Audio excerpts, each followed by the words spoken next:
Welcome to educator book. कैसे हैं आप सब स्टूडेंट्स? आई होप आप सब अच्छे होंगे। आज की इस वीडियो में हम डिस्कस करने वाले हैं सिग्नल ट्रांजैक्शन के बारे में। आज की इस वीडियो में हम डिस्कस करेंगे सिग्नल ट्रांजैक्शन होता क्या है, सिग्नल ट्रांजैक्शन कैसे वर्क करता है और सिग्नल ट्रांजैक्शन में कौन कौन से कंपोनेंट हैं। साथ साथ में हम ये भी देखेंगे कि सिग्नल एम्पलीफिकेशन और कैस्केड कैसे रन करता है और लास्ट में हम डिस्कस करेंगे कि जो सिग्नल है उसको टर्मिनेट कैसे किया जाता है।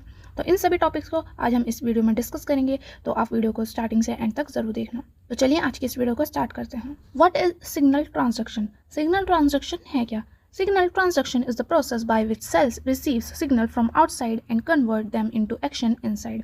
सिग्नल ट्रांजैक्शन एक ऐसा प्रोसेस है इसमें जो सेल है बाहर से कोई सिग्नल को रिसीव करती है और इस सिग्नल को अंदर क्या करती है, सेल के अंदर क्या करती है, एक्शन में कन्वर्ट कर देती है। ठीक है ना, कैसा सिग्नल है उसके अकॉर्डिंग जो है वो उसको किसी एक्शन में कन्वर्ट कर देगी सेल के अंदर। तो वही बताया गया है यहाँ पे कि सिग्नल ट्रांजैक्शन एक ऐसा प्रोसेस है जिसमें क्या होता है, जो सेल है वो बाहर से कोई सिग्नल रिसीव करती है और उस सिग्नल को कन्वर्ट करती है किसी एक्शन में सेल के अंदर। ठीक है ना, think of it as a way for cells to listen to their environment and then respond appropriately. इसे हम इस वे में भी समझ सकते हैं, सेल ने इन्वायरमेंट से, अपने जो आसपास इन्वायरमेंट है उससे कुछ सुना, लिसन किया और उसके अकॉर्डिंग जो है वो रिस्पॉन्स किया। Entire process helps cells to grow, divide, move and even die when necessary. ये जो सिग्नल ट्रांजैक्शन का जो एंटायर प्रोसेस है, पूरा का पूरा प्रोसेस है, वो सेल को हेल्प करता है ग्रो करने में, कि सेल ग्रो हो, डिवाइड करने में, मूव करने में और डाई करने में भी, जब ज़रूरत पड़ती है डाई करने में भी इसको हेल्प करता है। यहाँ पे हम देख सकते हैं इस इमेज, यहाँ पे सिग्नल ट्रांजैक्शन के प्रोसेस को दिखाया गया है। ये क्या है, ये सेल की सरफेस है। ठीक है ना, ये हम कह सकते हैं प्लाज्मा मेम्ब्रेन। हम देख सकते हैं ये इसके ऊपर क्या है, रिसेप्टर है। इस रिसेप्टर से क्या आके बाइंड करेगा, सिग्नलिंग मॉलिक्यूल या लिगेंड बाइंड करेगा। ठीक है ना, तो यही ये जो पूरा प्रोसेस है, ये सेल के ऊपर जो ये रिसेप्टर है इसका जो है ना, बाहर से, आउटसाइड से जो है वो सिग्नल को रिसीव करना। ठीक है ना, सिग्नल को, ये क्या है, ये सिग्नलिंग मॉलिक्यूल होता है, ये सिग्नल लेके आ रहा है कि सेल को क्या करना है, या तो ग्रो करना है, डिवाइड करना है, मूव करना है, क्या करना है, उसका इसमें सिग्नल है। ठीक है ना, तो ये रिसेप्टर क्या करेगा, इस सिग्नल को क्या करेगा, रिसीव करेगा और इसको कन्वर्ट करेगा अंदर, किसके अंदर, एक्शन के अंदर, कि ये क्या सिग्नल लेके आए, क्या ये सिग्नल डिवाइड होने के लिए है या फिर डाई होने के लिए है सेल को। तो इस टाइप से जो है वो सिग्नल ट्रांजैक्शन का प्रोसेस होता है। तो सिग्नल ट्रांजैक्शन के बारे में हमने इतना डिस्कस किया। अब हम डिस्कस कर लेते हैं हाउ इट वर्क्स। जो सिग्नल ट्रांजैक्शन है वो किस तरह से काम करता है। Signal transaction generally happens in 3 major steps. जो सिग्नल ट्रांजैक्शन का प्रोसेस है वो मेनली 3 मेजर स्टेप्स के अंदर कंप्लीट होता है। फर्स्ट है रिसेप्शन। रिसेप्शन का कहने का मतलब है, कोई जो है वो सिग्नलिंग मॉलिक्यूल है उसका जो है ना, सेल सरफेस पे जो रिसेप्टर प्रेजेंट है उसके ऊपर आके बाइंड करना। रिसेप्टर के ऊपर कोई सिग्नलिंग मॉलिक्यूल आके बाइंड कर रहा है, उसे ही हम क्या कह रहे हैं, रिसेप्शन कह रहे हैं। तो यहाँ पे वही बताया गया है, a signalling molecule such as hormone, neurotransmitter और growth factor bind to a specific receptor on the cell surface.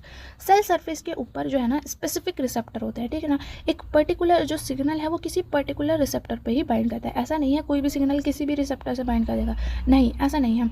जैसे लॉक एंड की मेथड होता है ना, कोई एक की जो है वो एक ही लॉक के अंदर फिट होती है। ठीक है ना, उसी तरह से यहाँ पे भी होता है, किसी सिग्नलिंग मॉलिक्यूल के लिए कोई स्पेसिफिक रिसेप्टर ही होता है। तो वही यहाँ पे बताया गया है, जो सिग्नलिंग मॉलिक्यूल है जिसे हम लिगेंड भी कहते हैं, ये क्या हो सकता है, ये कोई हार्मोन भी हो सकता है, न्यूरोट्रांसमीटर भी हो सकता है या फिर ग्रोथ फैक्टर भी हो सकता है। ये सिग्नलिंग मॉलिक्यूल्स जो हैं वो किससे आके बाइंड करते हैं, सेल सरफेस पे जो स्पेसिफिक रिसेप्टर होता है उससे आकर के बाइंड करते हैं। इसे ही हम क्या कह रहे हैं, रिसेप्शन कह रहे हैं। These receptors are like the cell's ear waiting to catch the message.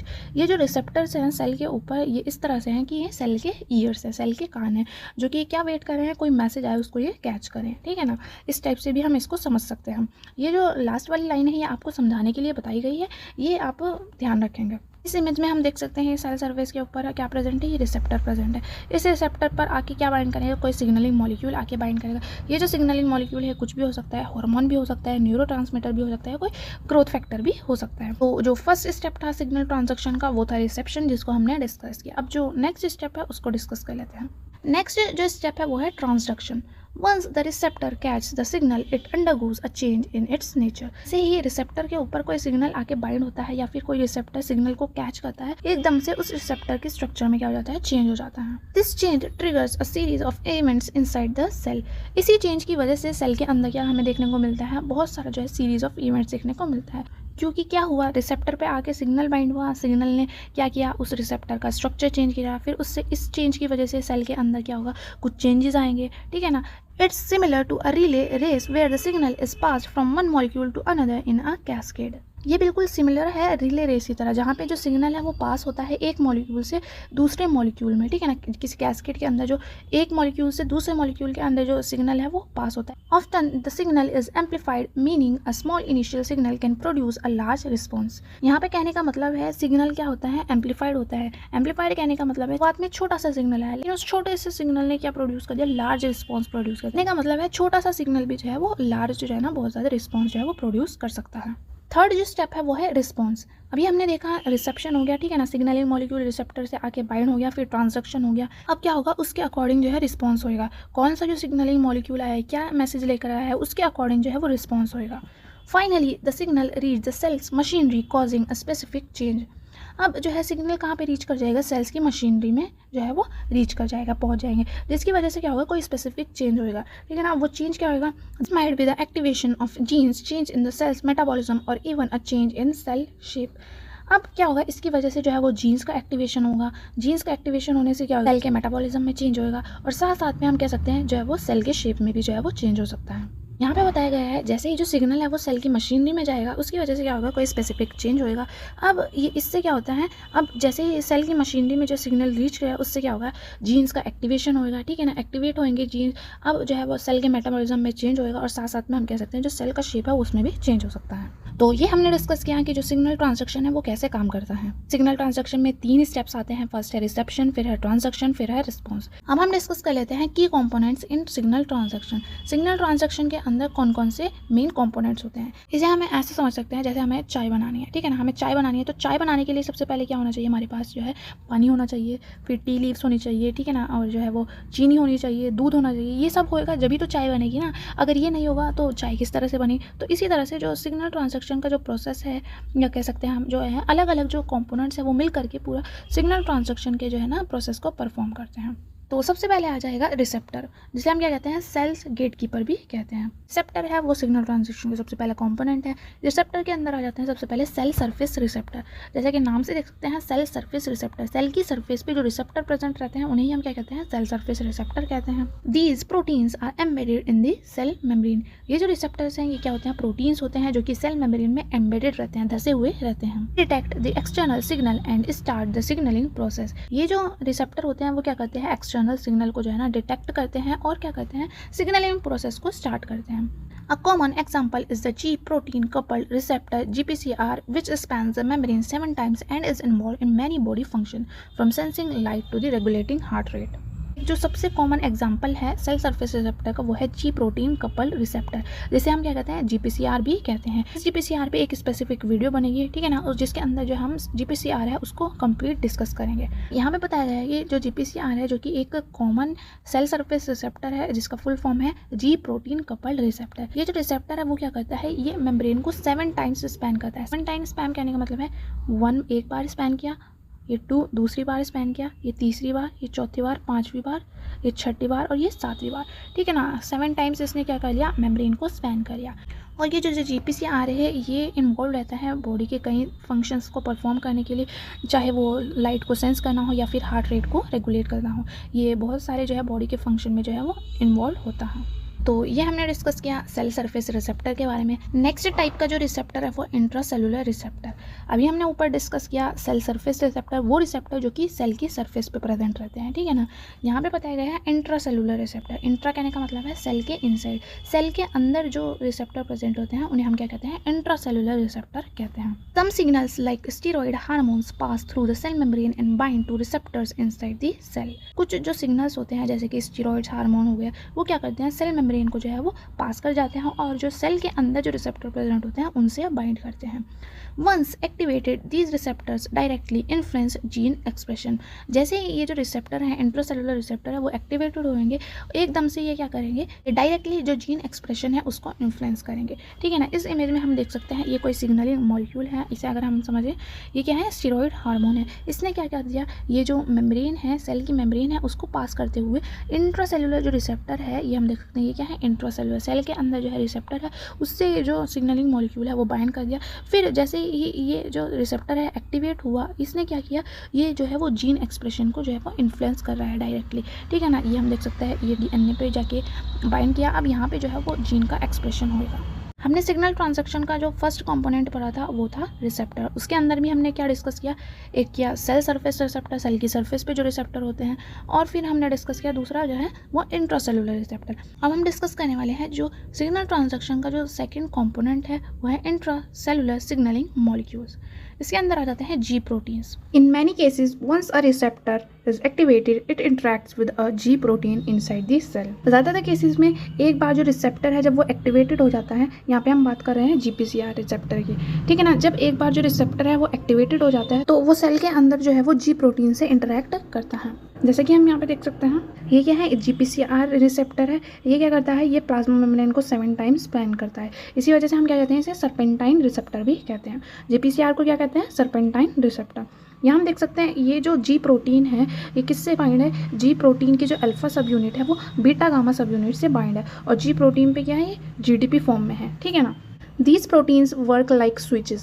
In their off state they hold a molecule called GTP. अब ये जो जी प्रोटीन है वो क्या किस तरह से काम करता है, स्विचेस की तरह काम करता है। जैसे हम देख सकते हैं हमारे घर में जो स्विचेस हैं उनका काम क्या होता है, फैन को ऑन करना ऑफ करना। इसी तरह से ये जो जी प्रोटीन है ये स्विच की तरह काम कर रहा है। जब ये जी प्रोटीन ऑफ स्टेट में रहता है तब ये किसको होल्ड करके रखता है, GDP मॉलिक्यूल को होल्ड करके रखता है। यहाँ हम देख सकते हैं ये क्या है, यहाँ पे कोई लिगेंड नहीं आया, कोई सिग्नल नहीं आया, तो ये क्या है, ये ऑफ स्टेट में है। तो ये जो जी प्रोटीन है इससे क्या अटैच है, ये हम देख सकते हैं GDP है, और जो बीटा और गामा सब यूनिट है ये इससे अल्फा से अटैच्ड है।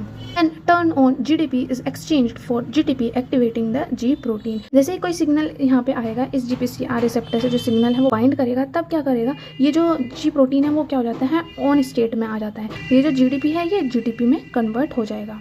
The active G protein then splits into parts that go on to activate other protein in the cells.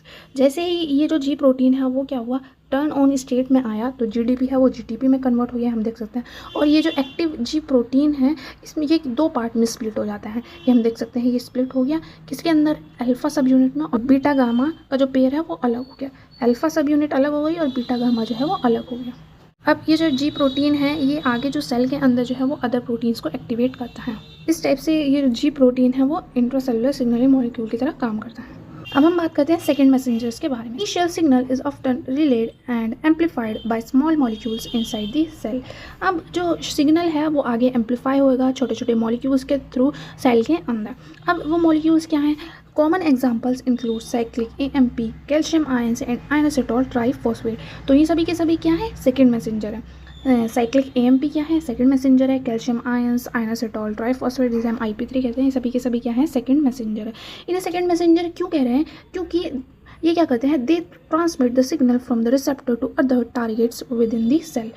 हमने देखा था सेल के ऊपर कोई रिसेप्टर प्रेजेंट होगा, उस पर कोई लिगेंड आके बाइंड होएगा। अब जो है अंदर जो है वो रिस्पॉन्स हो, उसके लिए जैसे ही इसमें चेंज आएगा रिसेप्टर के अंदर, अंदर क्या एक्टिवेट होंगे, हमारे सेकंड मैसेंजर जो है वो एक्टिवेट हो जाएंगे। अब ये जो सेकंड मैसेंजर है वो क्या करेंगे, सेल के अंदर जो है ना सिग्नल को जो है वो ट्रांसफ़र करेंगे। अब हम बात कर लेते हैं एंजाइम्स के बारे में, कुछ प्रोटीन काइनेसेस और फोस्फाटेजेस। These enzymes add or remove phosphate group from protein, a process known as phosphorylation and dephosphorylation। ये जो एंजाइम्स है ये क्या करते हैं, ये जो है ना प्रोटीन के ऊपर फॉस्फेट ग्रुप को जोड़ने या उसको हटाने का काम करते हैं। इस प्रोसेस को ही हम क्या कहते हैं, फॉस्फोराइलेशन और डिफॉस्फोराइलेशन कहते हैं। फॉस्फेट ग्रुप को अगर हम ऐड कर रहे हैं तो उसे फॉस्फोराइलेशन कहेंगे, और अगर रिमूव कर रहे हैं फॉस्फेट ग्रुप को उसे डिफॉस्फोराइलेशन कहेंगे। यहाँ पे इस इमेज में हम देख सकते हैं ये प्रोटीन है, इसका क्या करना है, हमें फॉस्फोराइलेशन करना है।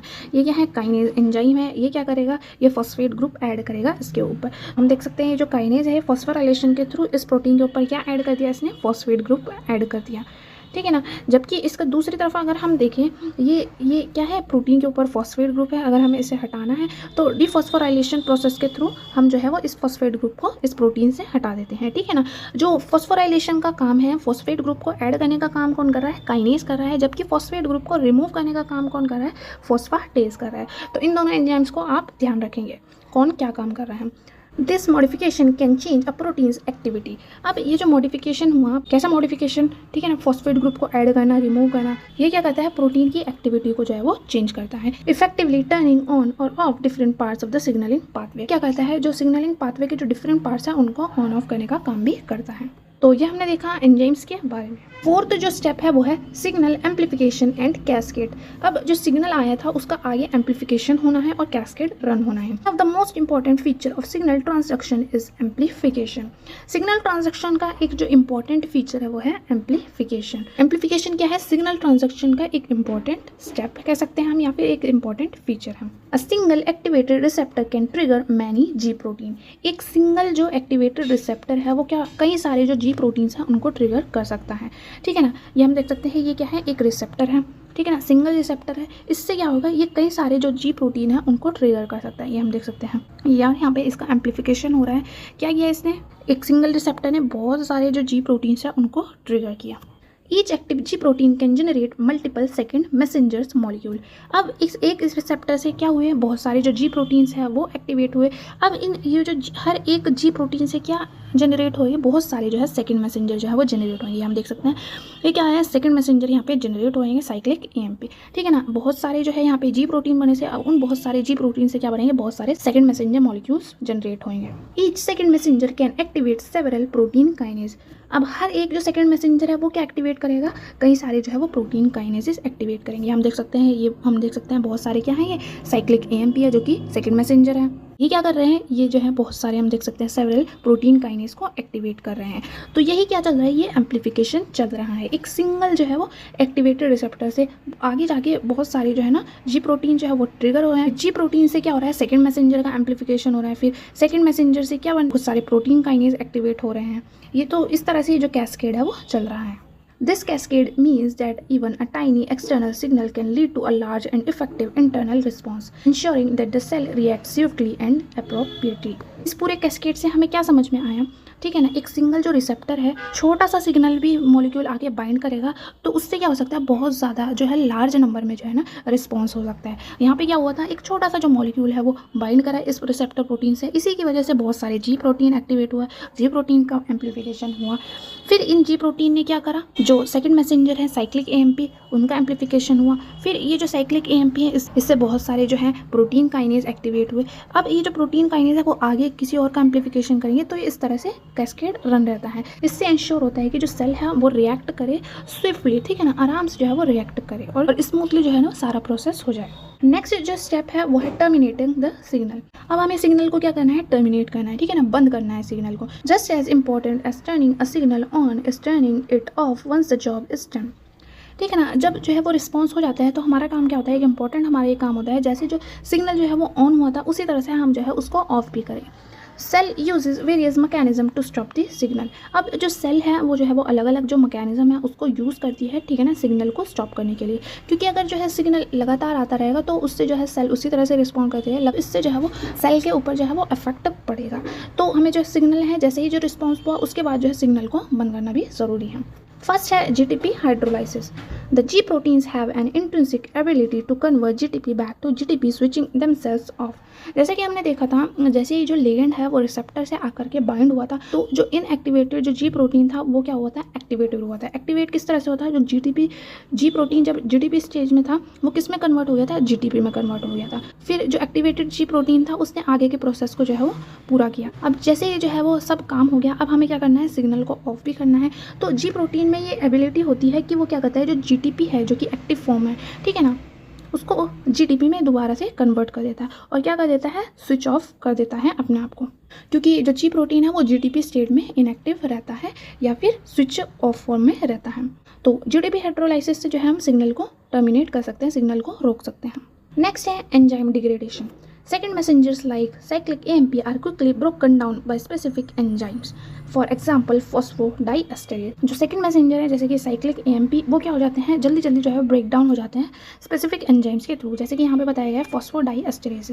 phosphodiesterase के थ्रू जो second messenger है वो ब्रेक डाउन हो जाता है। इससे भी जो है वो सिग्नल जो है वो हम रोक सकते हैं या उसको टर्मिनेट कर सकते हैं। नेक्स्ट है रिसेप्टर डिसेंसिटाइजेशन।